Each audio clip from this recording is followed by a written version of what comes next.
옛적의 선지자를 통하여 여러 누군가 여러 모양으로 우리 조상들에게 말씀하신 하나님이 이미 모든 날 마지막 날에는 아들을 통하여 우리에게 말씀하셨으니 이 아들을 만유의 태생자로 보내시고 또 그로 말미암아 모든 세계를 지으셨느니라. 이는 하나님의 영광의 형체시요 그 본체의 형상이시라. 그의 말씀의 능력의 말씀으로 만물을 흩으시며 죄를 청결하게 하시는 일을 하시고 높은 곳에 계신 지극히 크신 이의 우편에 앉으셨느니라. 아멘. 오늘 제목이 좀 길어요. 같이 읽어볼까요? 시작. 우리는 누구를 통해서 하나님을 온전하게 발견하게 되는가? 라는 제목으로 말씀을 전하고자 합니다. 오늘 지난주에 어떻게 하나님의 존재를 알 수 있을까? 라는 질문을 했습니다. 그리고 인간은 하나님을 알 수도 말할 수도 없는 존재임에도 불구하고 하나님께서 인간을 굉장히 사랑하셔서 이 세상 가운데 자신을 계시하고 있다. 즉 드러내고 있음을 여러분들에게 알려드렸습니다. 그리고 이런 하나님의 자기 계시를 통해서 가장 잘 알 수 있고 안전하게 알 수 있는 방법이 바로 성경이다. 그래서 이 성경은 우리가 알고 읽고 배우고 공부해야 한다라고 말씀해 드렸습니다.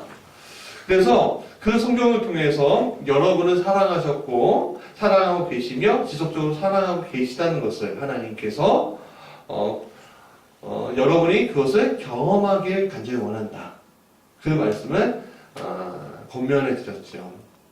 그렇다면 오늘 우리가 이 성경을 읽고 배우고 알 때 가장 온전하게 하나님을 발견할 수 있을까? 이 질문을 해야 되겠죠. 어떻게 하면 가장 온전한 모습? 자, 여러분, 온전이라는 뜻이 무슨 말이냐면 본바탕 그대로 고스란히 있다. 잘못된 것이 없이 그냥 바르거나 옳다. 그냥 쉽게 얘기하면 카피예요, 카피. 정확하게 카피되는 거예요. 하나님께서는 자신을 드러내 인간이 자신을 알 수 있게 함으로 인간과 지금 만나고 계십니다. 그렇기 때문에 하나님의 자기 계시, 자기를 드러내시는 것은요, 하나님이 우리에게 주시는 아주 최고의 은혜인 거예요. 네. 왜냐하면 하나님이 드러내 보이지 않으시면 우리는 알 수가 없는 거예요. 근데 드러내 보이시잖아요. 어떻게 해요? 성경을 통해서 우리의 삶 속에서 아니 이 지구상 모든 것을 통해서 드러내 보이신다는 말이에요. 근데 그것을 우리가 알 수 있는 사람이 있는가 하면 알지 못하는 사람들이 분명히 있다는 거예요. 근데 우리는 다 알고 있잖아요. 그게 하나님의 은혜인지 하나님이 이렇게 해주신 게 그게 바로 신학적인 용어로 선행 은총이란 말입니다. 뒤에 좀 더 나올 건데 그런데 중요한 것은 우리가 하나님이 주시는 최고의 은혜를 받았죠. 그런데 최고의 은혜를 받았는데 온전한 하나님에 대해서 내가 다 알 수 있으면 좋겠는데 너무 잘 모르는 게 있는 거예요. 무슨 말이냐면 하나님께서 자신을 드러내신 것만큼 우리는 하나님에 대해서 아는 거잖아요. 자, 어떤 사람이 코끼리를 사진을 줬는데 코 사진만 준 거예요. 다리 사진만 준 거예요. 그럼 코 사진하고 다리 사진만 갖고 있으면 우리 코끼리에 대해서 다 알 수 있습니까? 없습니까? 그러나 특징은 알죠. 그렇지 않습니까? 예를 들어 또 이런 게 있어요. 김치. 여러분, 외국 사람들에게 코리안 김치라고 하면은 뭐라고 할까요? 어떤 김치를 생각할까요? 우리가 흔히 먹는 배추김치 생각하지 않을까요? 그쵸? 근데 여러분, 우리는 알아요. 배추김치만 있는 게 아니라 깍두기도 있죠. 오이소박이도 있죠. 동치미, 백김치. 그런 거 있잖아요. 그렇지 않습니까? 근데 이 근데 이 김치가 경기도권 음식이래요. 지금 말씀드린 김치가. 근데 또 지방으로 가면은 전 처음 들어왔어요. 찾다가 강원도에는요 해물김치가 있대요. 오징어 김치 들어보셨어요? 충청도에는요 가지김치가 있고요, 시금치 김치가 있고요, 호박김치가 있대요. 먹어보셨어요? 저도 못 먹어봤는데 있대요. 그리고 전라도에는요 깻잎 김치가 있고요, 어리 김치가 있고, 우엉 김치가 있고요. 경상도에는 고구마 줄기 김치, 들깨잎 김치. 제주도 우리 임재현 집사님이 오셔야 되는데 물어봐야 되는데 유채나물 김치, 귤물 김치, 전복 김치, 당근 김치 이런 게 있대요. 전 처음 들어봤어요. 인터넷 찾아보다 깜짝 놀랐어요. 이게 김치가 이렇게 다양하구나. 네? 근데 여러분 경기도권에 우리는요 김치가 이렇게 다양한지 몰랐어요. 우리가 알고 있는 행에만 이게 김치구나 라고 생각했는데, 알고 보니까 경상도에 가면 여러 가지 김치가 있고, 또 우리 아까 북녘 땅에 가면요 더 많은 종류의 김치가 있는 거예요. 그러니까 지역마다 그 지역의 특색에 맞게끔 김치들이 있죠. 근데 우리가 그것을 다 알 수는 없어요. 알지 못해요. 경험한 것만 알 수 있는 거죠. 네, 경험한 것만 알 수 있는 거예요. 하나님도 그렇다는 겁니다.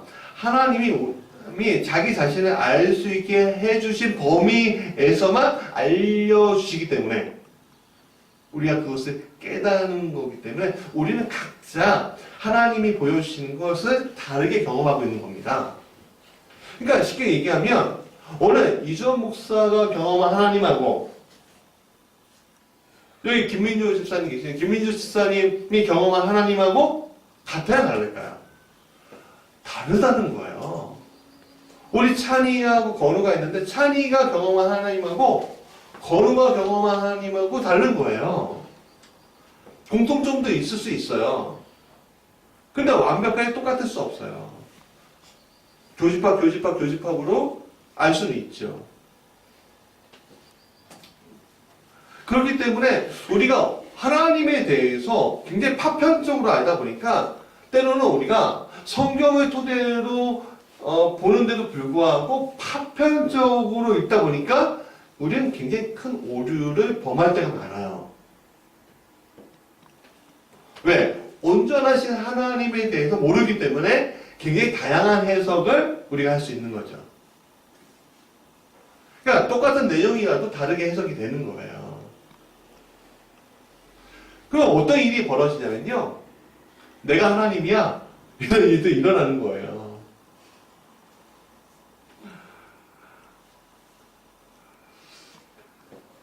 다른 해석들은, 잘못된 해석들은요 하나님을 잘못 이해하게 만드는 일들을 하게 됩니다.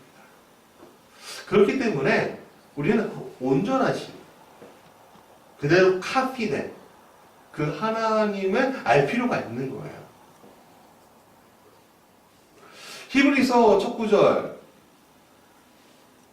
한번 읽어볼까요? 같이 읽어보죠. 시작. 옛적에 선지자들을 통하여 여러 부분과 여러 모양으로 우리 조상들에게 말씀하신 하나님이, 이 말씀을 시작했어요.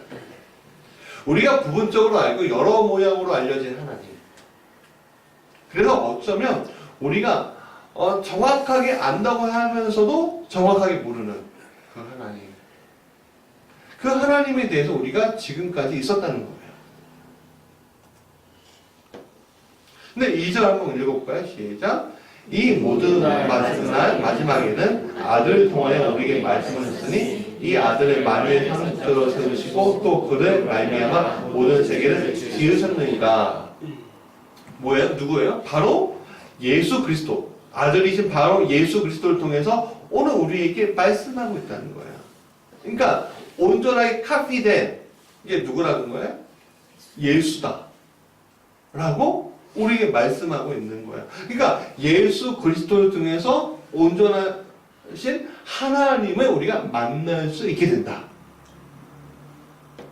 예수 그리스도를 통해서 온전하신 하나님을 우리가 만날 수 있게 된다는 거예요. 그럼 무슨 말이냐? 코끼리 사진이 그냥 있는 거예요. 코끼리 사진이 정확하게 있는 거 우리한테. 그러면서 우리가 경험한 것 중에 코끼리 사진, 그러니까 코끼리 사진이 딱 있는데 우리가 경험한 것 중에 코 사진이 좀 더 진한 거, 무릎 사진이 좀 더 진한 거, 코 사진이 좀 더 진한 거, 그러려고 온전하게 보여지는 거. 왜요? 우리 체험적인 신앙과 같이. 이해되시죠?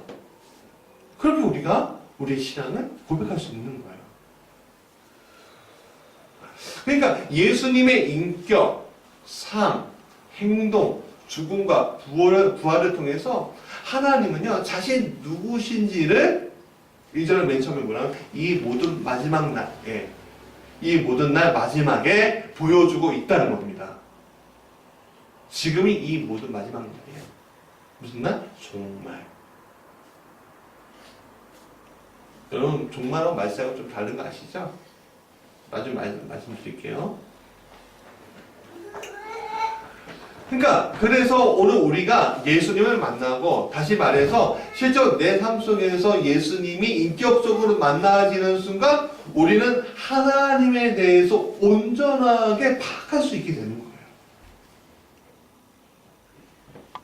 우리 아이들이 자라오면서 물어봐요. 너 하나님 만나고 있니? 그러면 만나고 있어요 라고 목사 아드니까 빨리 얘기해 주면 좋겠는데 아직 아니에요? 그러는 거예요. 그렇다고 해도 우리 아이들이 하나님에 대해서도 모르는 건 아니에요. 완벽한 그림을 못 본 거지. 그렇지 않아요? 그러니까 근데 예수님을 인격적으로 만나는 그 순간 완벽한 그림이 보여지는 거예요. 구원의 계획이 보여지는 거예요. 근데 그 안에서 좀 더 자기가 더 경험해지는 것들이 있는 거죠. 그러니까 예전에는 우리의 신앙이 우리 찬이와 건우나 뭐 다른 이렇게 사람들이 교집합으로 하나님을 파악했다면 이젠 예수님을 통해서 합집합으로 하나님이 파악이 되는 거예요. 수학을 잘 모르는데 수학 얘기하니까 막 떨리네요. 제가 알고 있는 수학 지식이 최고인 것 같아요, 이게. 예? 그러니까 그렇기 때문에 예수님이 하나님의 계시의 총체가 되는 거예요. 그러니까 예수님이 우리의 모든 판단의 기준이 되는 거죠. 예수님의 말씀과 예수님의 행동과 예수님의 삶이 우리 모든 삶의 기준, 캐논이 되는 거예요. 그래서 그럼 이 기독교라는 이 신앙이 누굴 빼면 끝이다? 그렇죠. 예수를 빼면 끝인 거예요. 그래서 나는 하나님을 믿어요 하는데 그 누가 고백한 하나님이야? 라고 할 때 내가 고백한 하나님이지 뭐 이렇게 얘기하는 게 아니라 예수님이 고백한 하나님은 내가 믿어요 그러는 거예요. 저번에 말씀드렸죠? 하나님이란 명칭, 고유명사 하나 보통 명사가요? 보통 명사. 그러니까 그 명사는 다 각기 나라마다 있어요. 다 나라마다 있잖아요. 고트, 갓 있잖아요. 우리가 가시신 하나님 이렇게 외치지 않고 그냥 하나님이라고 하잖아요. 그럼 누가 고백한 하나님이야? 예수가 기준이 된 예수님이 고백한 하나님. 예수가 기준이 된 하나님. 뭐 우리가 고백을 하는 거예요. 예를 들어 이런 걸 봐.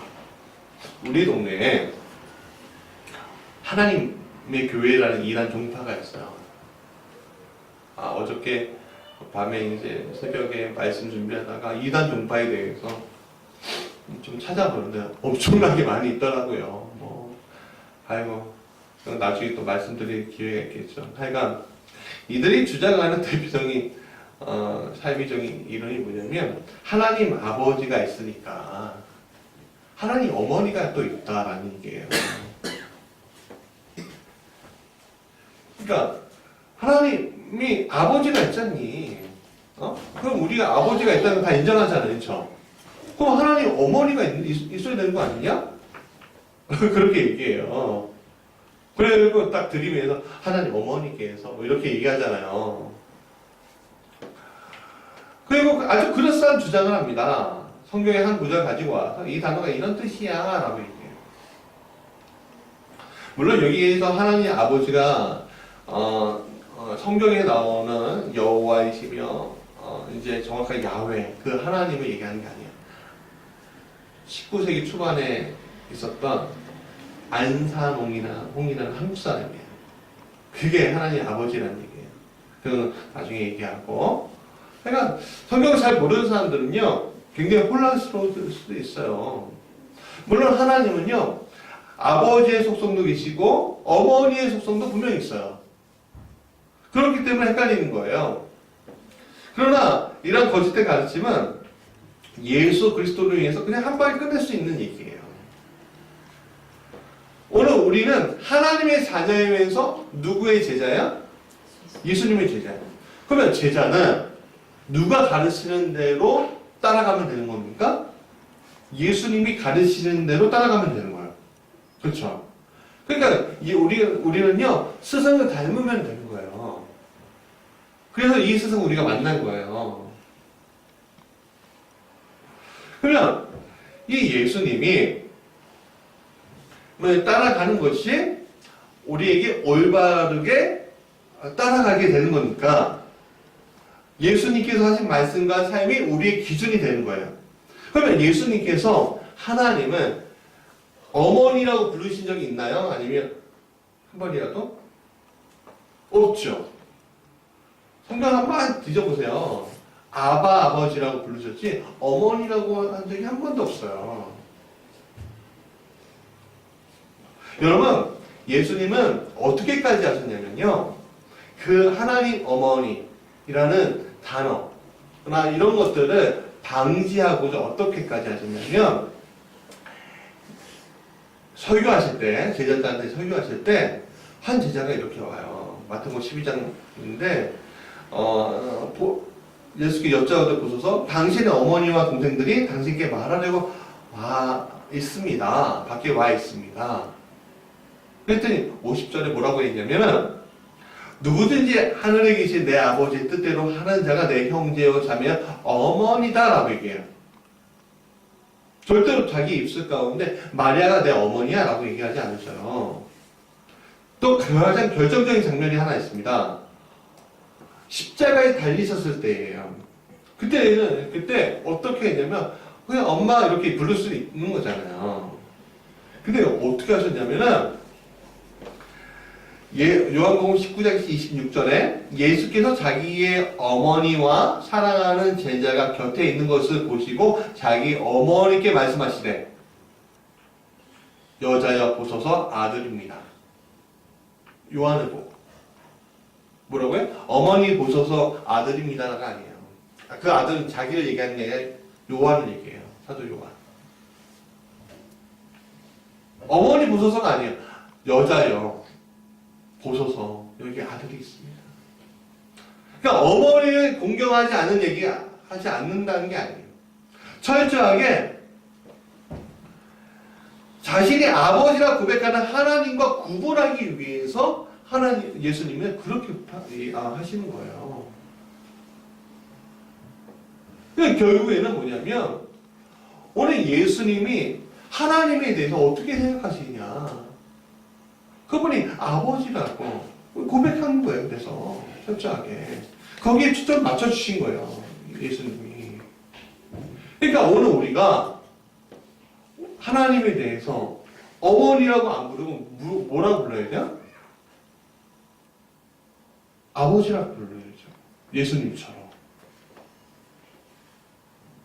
그게 맞는 거예요. 어머니의 속성 분명히 있어요.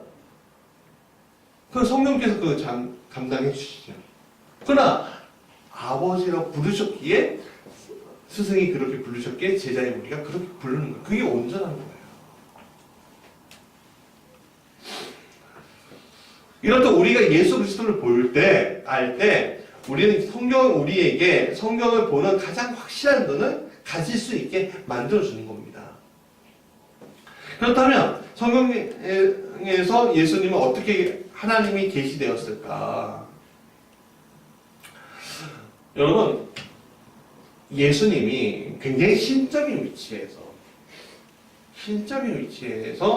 아니면 권력자의 입장에서 이 땅에 오셨다면 그 예수님이 우리와 동질감을 느낄 수 있을까요? 동질감을 느낄 수 있을까요? 없을걸요? 여러분, 예전에 대선 후보였던 분이 시내 버스 요금 틀려고 대선 후보에서 떨어진 적이 있어요. 700원인데 1000원인데 70원인가요? 그렇게 하다가 저 사람 서민 하는데 실제 서민 아니구나.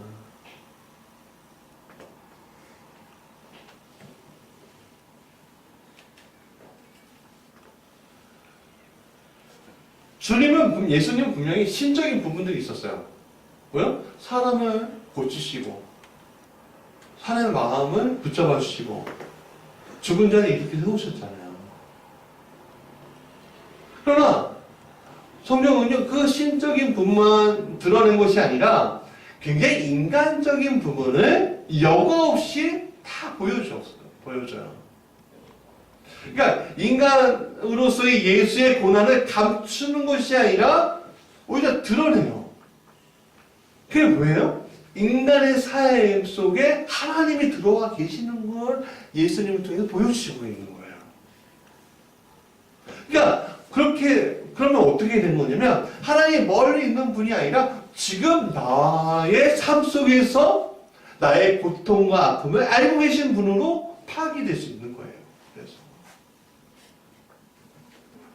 또 그 속에서 예수님은 어떻게 하셨느냐면 당시의 랍비들, 종교 지도자들과 달리 단호하게 죄를 용서해주는 선언을 하셨습니다. 여러분, 죄를 용서할 수 있다는 건요, 뭐냐면 죄가 없어야지 되는 거고요. 판관이어야지 되는 거고요. 권력자여야지 되는 거예요. 죄를 용서할 수 있는 거는요. 근데 예수님은요, 죄를 용서하시는 위치에 있는 분이라는 것을 성경은 얘기해주고 있어요. 다른 권위, 율법의 의의 아닌 것이 아니라, 그러니까 율법에 속해서 그것을 이야기하는 것이 아니라 예수님이 자신이 가지고 있는 권위를 가지고, 예수님 자신이 가지고 있는 권위를 가지고 말씀을 전하고 있는 거예요.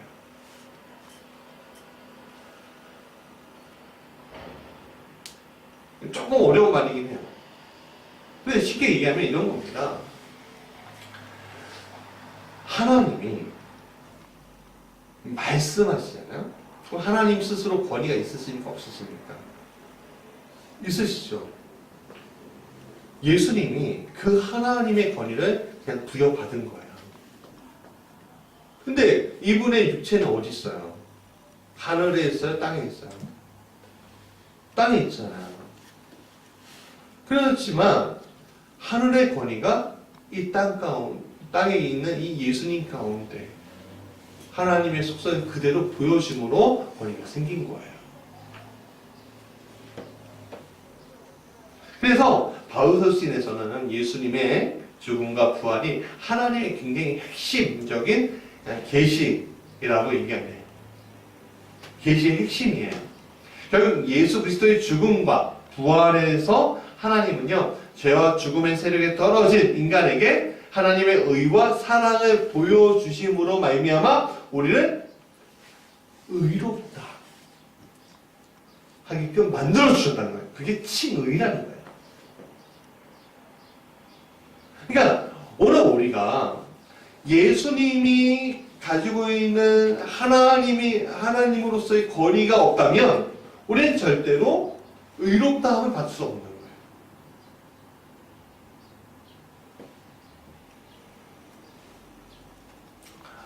그래서 요한복음 1장 14절 같이 읽어볼까요? 시작. 말씀이 육신이 되어 우리 가운데 거하심에 우리가 그의 영광을 보니 아버지의 독생자의 영광이요 은혜와 진리가 충만하더라. 그러니까 예수님을 통해서 이것들이 경험되어진 거예요. 그러니까 도마가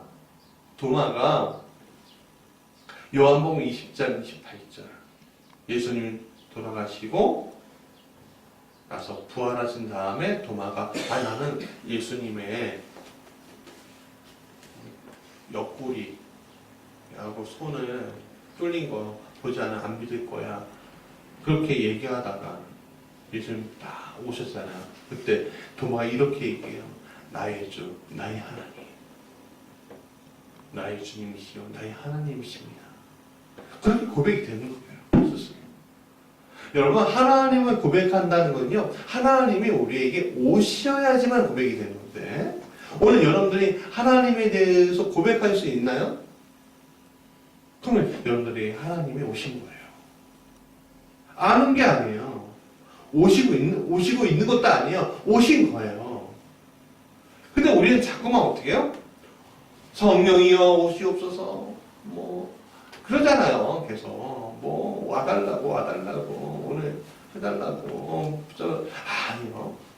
이미 나를 통해서 투영하고 있는데, 우리의 죄의 문제에 죄의 문제가 해결됐는데, 계속 속박을 메어오고, 다시 땡기려고. 계속 그런 착각들 가운데 우리가 있는 거예요. 예수님은 나를 본 사람은 아버지를 봤다라고 얘기하셨어요. 우리 요한복음 14장 6절 같이 읽어볼까 시작. 예수께서 이르시되 내가 곧 진리요 길이요 진리요 생명이니 나로 말미암지 않고는 아버지께로 올 자가 없다라고도 하셨어요. 그리고 재림을 통해서 앞으로 하나님 나라가 완성될 거야 라고도 약속하셨어요. 즉 오늘 우리는 예수님의 만남으로 말미암아 살아계신 하나님을 만나게 되는 거예요. 하나님은 아들이신 예수님을 통해서 자신의 온전한 모습을 그대로 보여주셨어요. 그래서 오늘 우리가 예수님을 만나게 될 때 우리는 하나님의 온전한 실체를 깨닫게 될 수가 있는 겁니다. 그러니까 하나님은 멀리서 우리를 그냥 내려다보는 존재가 아니라, 그러니까 인간과 동떨어진 존재가 아니라 예수 그리스도를 통해서 인간과 더불어 가시는 하나님 자체의 모습을 보여주신 거예요. 그게 하나님이에요. 우리가 믿는 하나님. 식사 때만 예수님의 이름으로 기도합니다에 계신 게 아니라, 제가 지난주에 한 5일 정도 휴가를 갔다 왔습니다. 우리 아내가, 할머니가 102세이신데 생신을 맞이하셨는데 마지막 생신일 것 같아요. 갔다 왔는데 계속 할머니한테 5일 동안 있을 수가 없잖아요. 그래서 이제 아이들 좋은 데 갔죠. 내려간 김에. 고속도로 타고서 이제 남해고속도로 타고서 가는데 갑자기 차가 이렇게 기울어지는 거예요. 잠깐 이렇게 왜 그러지? 타이어가 좀 문제가 있나? 뭐가 문제가 있나? 그래서 잠깐 들었어요. 그래서 좀 천천히 가고 좀 문제를 해결하자. 이게 아니라고 생각했죠. 그런데 조금 더 가는데 또 퉁퉁퉁퉁퉁퉁, 그러니까 이게 있잖아요. 그 노면이 바르지 않을 때 굴러가는 소리 있잖아요. 그게 막 들리는 거예요. 근데 전 몰랐어요. 그게 타이어 문제인지, 전 진짜 노면이 별로 안 좋아서 이런 소리가 나는구나, 그런 생각을 하고 있었어요. 근데 터널을 통과하고 나서 갑자기 쇠가 끌리는 소리가 들리는 거예요. 그때서야 이게 무슨 큰 문제가 있구나 하고서 다행히 옆에 차들이 없어서 다행히 갓길에 주차할 수 있었는데, 문 열고 딱 보니까 깜짝 놀랐어요. 앞에 오른쪽 바퀴, 그 보조석의 바퀴가요 완전 타이어가 날아간 거예요. 다 찢어져 없고. 저는 처음 경험을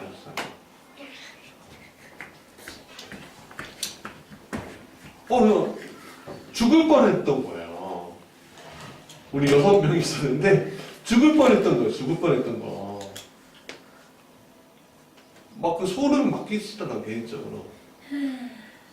근데 그거에 비해서 휠이 많이 갈았거든요. 그런데 그 갈았는데 불구하고 안전하게 수리하고요. 휠도 교체하지 않고요. 타이어 두 짝 다시 갈고요. 보조 타이어 만들고요. 그러고 왔어요. 2시간 정도 걸렸는데. 근데 그 속에서 저는요, 어떻게 나오는지 그거 보고서 감사합니다. 하나님 감사합니다. 정말 죽을 뻔했군요. 저희가 출발할 때 기도한 게 정말 다행이었군요. 기도하기 잘했는데 이런 생각이 드는 거예요. 개인적으로. 안 되겠습니까? 전 타이어가 완전히 박살나고 완전히 그건 처음 경험해봤습니다. 그러니까는 조금 이상해도 좀 가도 되겠지. 이런 아니라는 생각을 했던 거죠.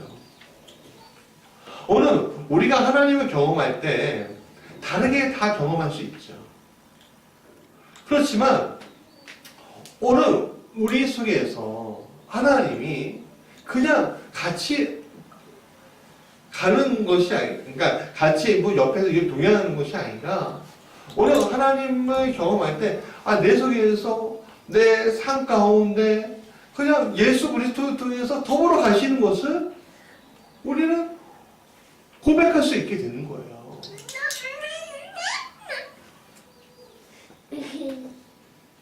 오늘 우리가 배운 것은요, 선의 은총이라는 기독교의 굉장히 기초적인 핵심 도리를 배운 겁니다.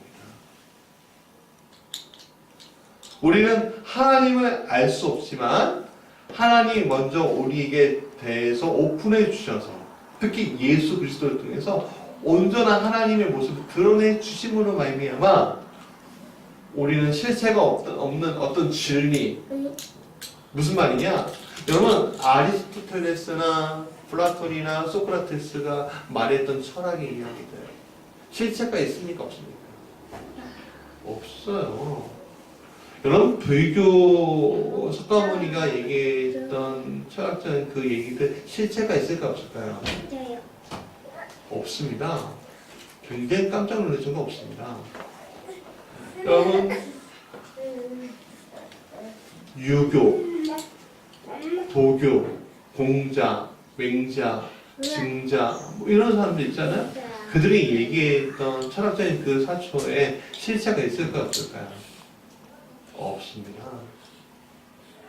굉장히 깜짝 놀랄 정도 없습니다. 그러나 오늘 우리는 그런 진리, 뭐 인간의 보편적인 그 감성에 의해서 호소되는 그 진리가 아니라 예수 그리스도로 보여준 그 진리에 우리가 그 실체를 경험함으로 말미암아, 그게 누구예요? 예수 그리스도. 그 실체를 경험함으로 말미암아 하나님을 온전하게 파악할 수가 있게 되고, 그 온전하게 파악할 수 있게 됨으로 말미암아 우리에게 뭐가 생겨요? 삶의 기준이 생긴다는 기준이. 그래서 오늘 우리가 간단하게 얘기하면 예수를 믿기만 하면 뭐에 이르러요? 구원에 이르고, 예수님께 충성하면 뭐를 받아요? 멸류관을 받는다는 거예요. 여러분,